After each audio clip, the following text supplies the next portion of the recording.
Hi, my name is Skip Mahoaney, and I'm getting ready to share some information about a young group out of Washington, D.C. that I discovered back in 1971. And at the time, I was managed by a local DJ named Mr. C. And me and my group were downtown at WOL radio station, and we were visiting Mr. C to take care of some business on a past gig that we participated in. And after leaving the radio station, we came out of the station, and there were three girls standing on a street corner, and they asked me, "Do you know anybody in the station?"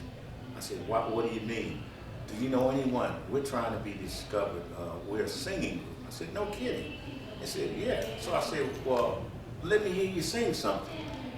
And the song they sang was a song entitled "Love for All Seasons," which was written by the young lady in a group named Sheila. They sang it in perfect three-piece harmony right there on Wisconsin Avenue and Water Street, I believe, right there on the corner. And I was like knocked out because it was perfectly in pitch. So I said, "My God." I went back in the studio. I said, "Let me go in there." And at the time, Mr. C was cutting some commercial spots. And I asked him, I said, "Listen, it's something I want you to hear. Some girls out there, and they can sing." He said, "I don't have time to send them on up." They come up into the studio, and he's cutting the spot. The mic is hot. He said, "Go on in there and sing the song." I said, "Sing that song that you sang for me on a street corner." And they sang it for him in perfect harmony. Once again, "Love for All Seasons," one of the prettiest love ballads that I have ever heard. And I said, "Okay, great." We left the studio, went on about our business, and maybe about 2 months later, I'm sitting at home, and I hear this song on the radio, and I'm like, that's the song that those three girls sang on the street corner.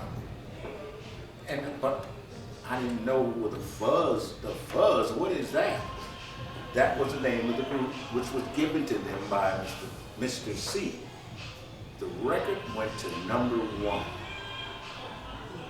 And from that point on, they went to #1, and they had a hit record, and it never came out of the living room. They were just practicing in their living room, and they had a hit record.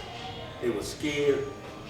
They called me and said, "Listen, we don't know what's going on. We're afraid." They didn't know anything about show business, so I offered to take them on the road. "I'll be your road manager with your first gig." And they used my band. I was the road manager. And one of the first gigs was up there in Philadelphia at a club named after a lady. I can't remember the club name, but it was named after a lady in Philadelphia. That was their first gig, and I worked as their road manager for a while. They were signed to Calla Records, which was owned by Nate McCalla. And that's the true story of the Fuzz. All right? Thank you. Okay.